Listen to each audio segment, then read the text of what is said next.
Welcome, thanks people for joining us. The idea of this webinar was to deal with the issues around forklift safety. One of the things that AEGIS have done with the AMPC over the last few years is look at the issues around hazard control, risk management activities. And as part of that, we identified that one of the things that is most still impactful in a meat environment are issues around forklifts and forklift safety. We want to talk a little bit around why that is, why it's an issue for us, what we're doing around these things in today's environment, look at what those controls might be, particularly in a meat environment. It's much more difficult in some of these environments to control what we're doing in a meat environment where we're required to interact a fair bit more with people than we are in a general warehousing environment where we're able to put separation controls in place and go from there. I'm going to have a conversation about what we find is new in the environment, the things that we're able to utilise in an ongoing developmental stage, and then try and find a way to share the information that we all have within our own businesses to help to improve others in our same environment. So with that in mind, we might continue on. One of the things that we do find is we know that in various jurisdictions, the prosecutions can be millions of dollars, and we know that to the individual, if they get it very wrong, that we can involve jail terms. We know that there are specific costs in relation to injury. When a worker is injured, there are costs in relation to medical expenses, lost time.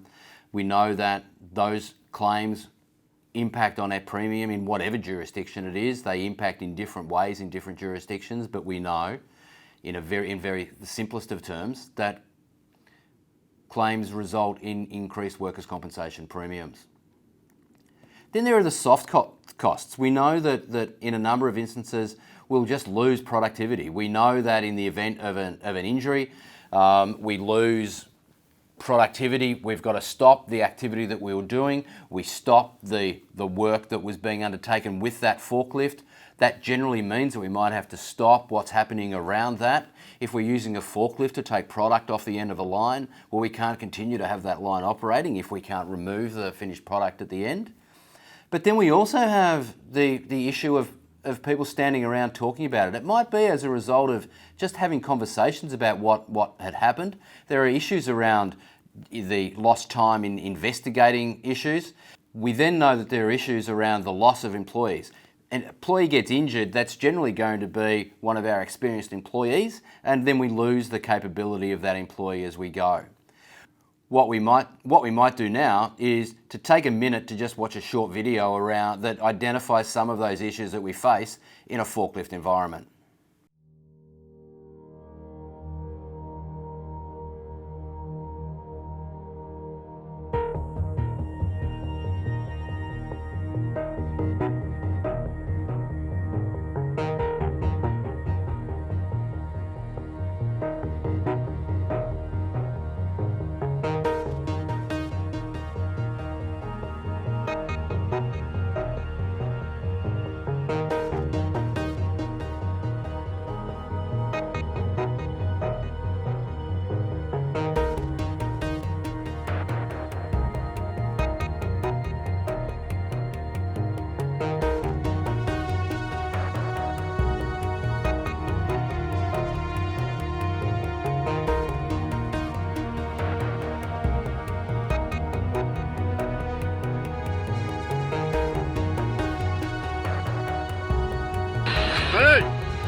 Put your hand on there.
Oh, damn.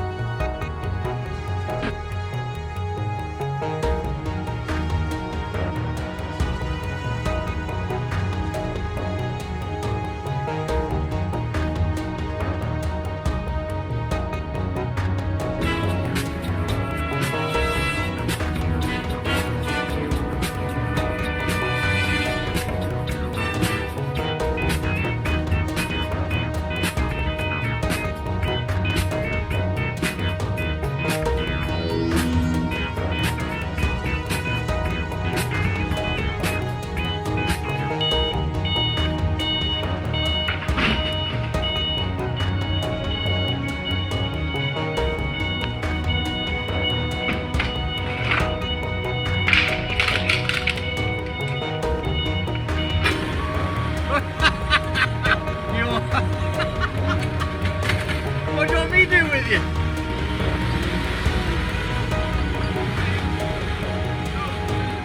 Then you have to turn it up. You have to turn it the other way.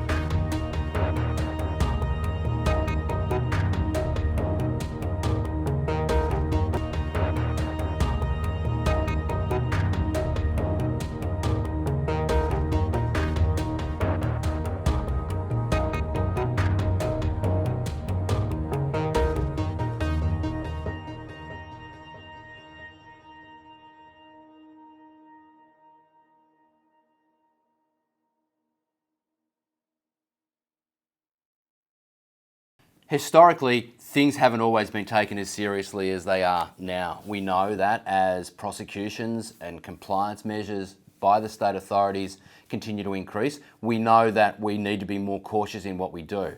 We know that in the past and in different environments, people have done things in different ways. They've utilised forklifts for things that they should not necessarily have utilised them for. Then we know that there's always one guy in our workforce that considers their forklift to be their own special tool, their own personal vehicle that they feel that they control. Sometimes they feel that they're a little bit of a hot rod. When we look back over the years and we look at some of the injuries, we know that, for example, WorkSafe in Victoria accepted 142 claims in 2022 that were as a result of a forklift incident. They might have been people operating forklifts, might have been people struck by forklifts, might have been something falling off a forklift. We know that 50% of those incidents resulted from injuries to forklift operators. That means that almost half of those incidents resulted from people operating around forklifts. Not the forklift operator, but someone working in the general vicinity of a forklift. We know that in those injuries in 2022, the 26 of them were as a result of being struck by a forklift. But interestingly as well, we've still got situations where 23 of those people have been injured getting on or off a forklift. It's partly that level of complacency that we have when people are working in and around forklifts they're not as cautious as they might be getting on and off. Interestingly, when we look at the types of occupations that have resulted in injuries, in 2021, forklift drivers made up the 30th highest reported number of claims across all injuries in that year. We accept that we're getting better, but we've still got a long way to go. But over the last 10 years, there have been an average of 259 reported claims for forklift activities over the course of the year. When you go back and we talk about prosecutions again, we know that there was a stone importer in December fined $475,000 when a worker was fatally crushed by some stone slabs. Part of that was $100,000 for their multiple failings that they had as a result of forklift activity at the time. And at Dandenong South Food Service, wholesaler was fined $35,000 after a worker was run over effectively by a forklift, suffering multiple fractures to his leg and his foot. We know that back in March, another food service wholesaler was fined $55,000 when an elevated forklift load fell off at an abattoir and hit the worker, knocking him unconscious and breaking a bone in his spine. And then a brick manufacturer and his director were fined a combination of $47,500 in January after the director reversed a forklift into a worker. One of the important aspects of this now is that penalty in a number of jurisdictions, Victoria, WA, New South Wales at the moment, and we expect all the others to follow, those penalties are now uninsured. You cannot insure against those penalties.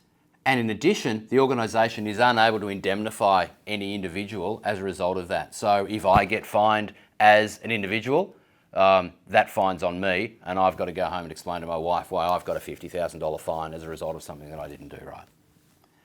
So the penalties are that bit. We know that prosecution-wise, penalties are going to impact on us. We know that they're going to impact on us more today than they ever have before. Previously, as I said, we used to insure against them. Now we can't do that.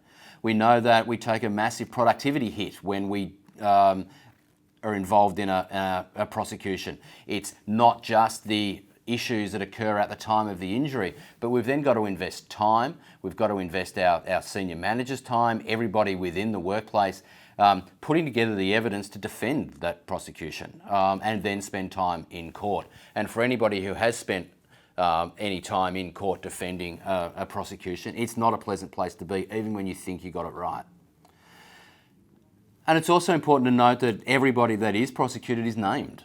We know that in most jurisdictions there is a name, and that gives significant reputational damage to people. When we talk about how much damage can occur as a result of a prosecution, we talk about the Exxon. We know that the most common thought that comes to people's minds when we talk about Exxon is the Exxon Valdez disaster. No one thinks about how well they might do other things, but we talk about a disaster.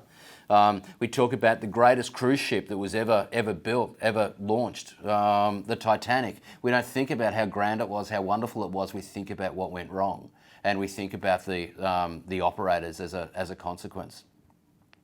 So it brings us back today to what do we do about managing risk today? It's about, in simplest terms, the way we manage any risk. It's about hazard assessment. So it's about understanding what it is that we're doing. It's about understanding what activities are there that are potentially going to cause harm.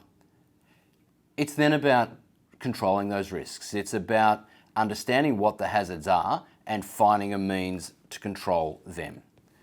We can't control the risk unless we're curious enough in the first place to understand what those hazards are. And then the important part to that is to monitor the changes that we put in place. So we put a risk control process in place. Putting it in place and then walking away isn't going to work. We need to monitor it. We need to continually assess whether those controls are in place, and we need to continue to identify whether or not our hazard controls are up to the best they could possibly be. Again, we give an example here of the hierarchy of control. If we can get rid of that issue in the first place, then we do. If we need to engineer it out, put some barriers in place, and we'll talk about some of those engineering controls in a minute. But we know that just those administrative controls, and we know that PPE is not going to be sufficient anymore as a means of control. When it comes to hazard assessment, we know that we need to identify hazards, but we often ask, and many people ask, how do we do that? You know, it's a case we need to consider what we're going to do within our organisation. We need to understand who's going to do that review. Is it a formal review? Is it an informal review? Regularly, I speak to clients and they say, well, we don't necessarily do a formal inspection process, but we do this informal piece, which is okay. But every now and again, you need to formalise that process. You need to document what you did. You need to then consider how often you do that. How often am I going to do that formalised process where we document what we've done? And then the other issue is how we're going to do that. Are we going to do that with an external organisation that will see things that we don't necessarily see because we start to become blind to that we see every day? Do we have the operators do it? Do we have managers do it? Do we have the safety person do it? If we have a number of different areas within our organisation, do we take people from different areas to review another area that they don't necessarily work in? And that way share the fresh set of eyes more commonly across the organisation. And then we need to identify what it is that we find. We need to get into a situation where we're in a position that we can record what we find. And then it's important to have a discussion around that. We need to identify what we find. We need to share that information.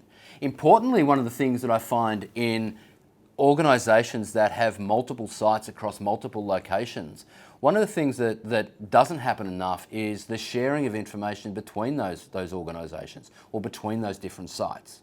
Taking it specific to a forklift operation, one of the issues that we want to identify is how we control these issues, how we monitor the hazards that exist. One of the areas from a training perspective that has existed for a long time is just training forklift operators in a way that largely just meant them going about their work. As long as I had them within a line of sight, I was able to control what they did. That's not the best way to do things. We find that it is a more effective operation to buddy up with an operator, work with them, monitor what they're doing in a specific environment, in a specific activity, and then do a formal assessment of how they might best go about their work and whether they're capable in what they do. One of the other significant issues in a forklift environment is how we separate pedestrians and forklifts. We know that, as we said earlier, 50% of our injuries are resulting from people on the forklift, 50% of injuries are resulting from people off them. That means that if we can keep forklifts away from everybody else, we're going to halve the number of injuries we have in the first place. So we need to consider that. In a meat environment, it is quite difficult when we are required to interact with people and forklifts.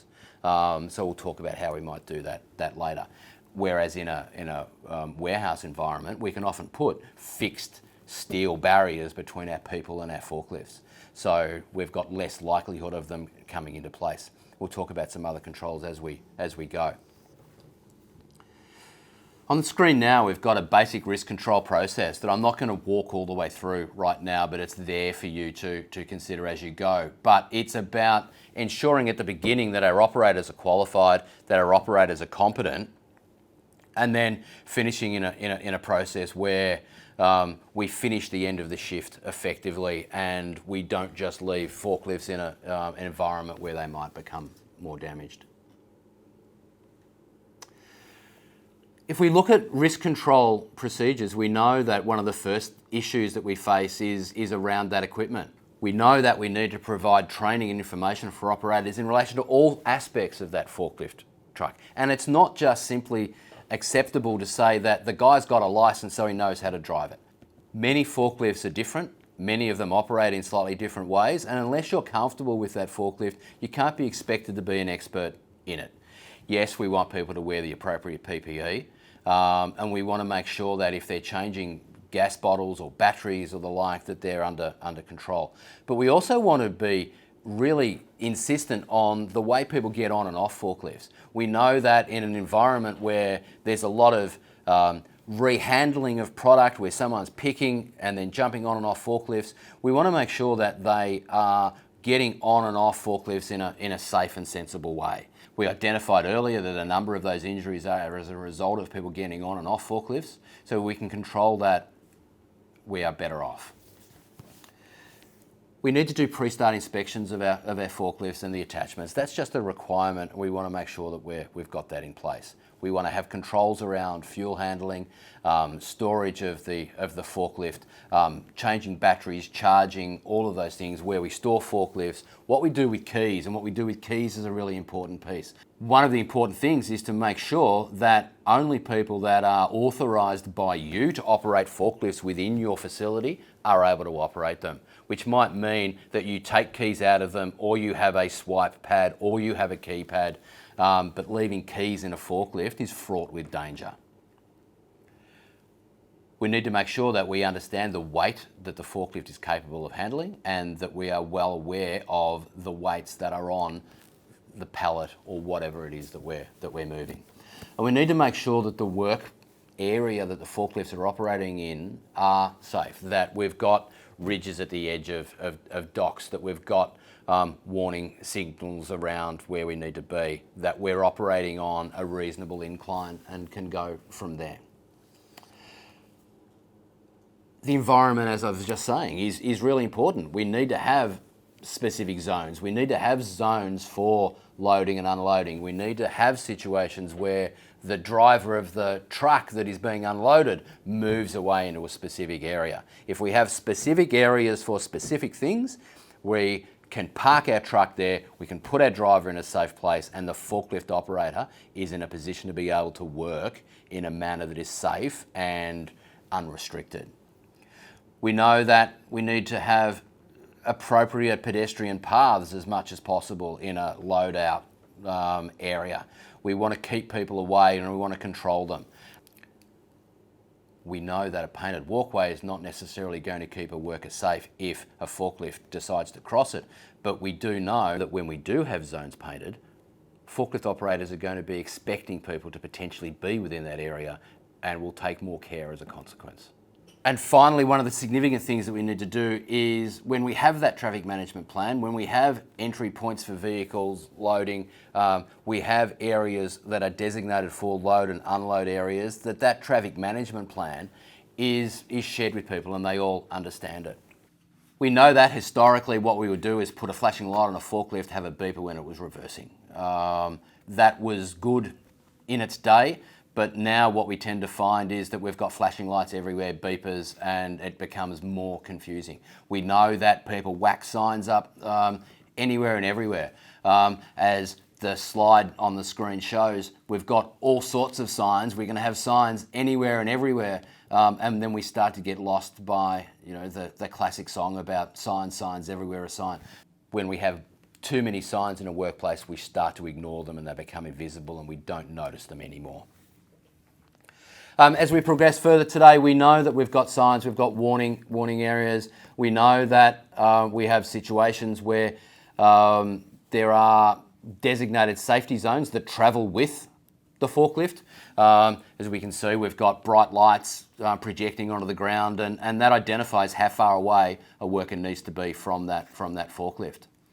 As we progress further, we've got situations where we've now got RFID processes where when there is an interaction between a person and a forklift, there are some electronic controls that come into place. There's an example on this next video of how some of these systems might work.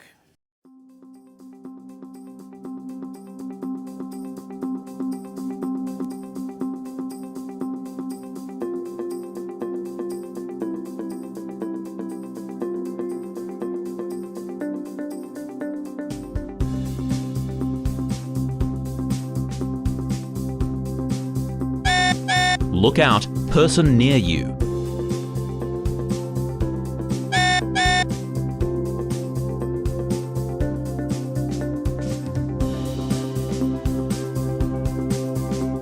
Driver tag locked.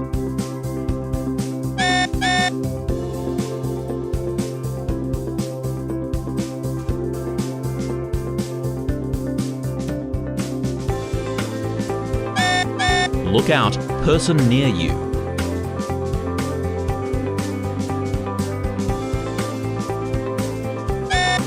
Look out, person behind you. Look out, person in front of you. Caution, low obstacle behind you.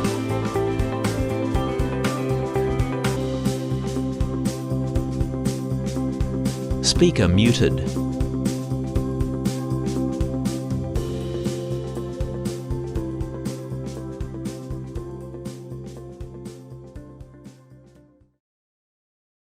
As we talked about before, controlling who operates your forklifts within your facility is probably one of the most important things that you can do. Allowing unauthorised or incompetent people to operate forklifts creates a significant danger. Systems controlled by access cards help us to control these issues by only allowing the forklift to start when the holder of the card swipes their card into the access point. These systems mean that only operators that are trained, competent and authorised to use the type of machine that they're starting are able to do so. Without wanting to specifically recommend any system, we did do a review of the AI virtual assistant. What we did identify was that this system creates controls that provide an even heightened level of separation between workers and forklift operators. As an extension to this system, what we find is that in a situation where you have got walkways and you've got restrictive barriers across a thoroughfare, this system can be wired into those gates to lock them out to prevent people from crossing in the path of the forklift. In addition to the benefits as a result of the separation of people and forklifts, these types of systems monitor the activities of the forklift and enable us to go back and identify the cause of any unreported damage or similar activities as a result of the forklift operation. Hopefully that outlines some of the issues that are facing us in a forklift environment and some of the mechanisms that we have and are being developed to control those issues going forward. We at AEGIS and AMPC are keen to continue this conversation, to continue to share solutions that we've found and to raise questions that we might want help with. Feel free to just comment below and share information at your will. Again, on behalf of AEGIS and AMPC, I just want to thank you for your time and hopefully next time we do this we can do it in person. Cheers.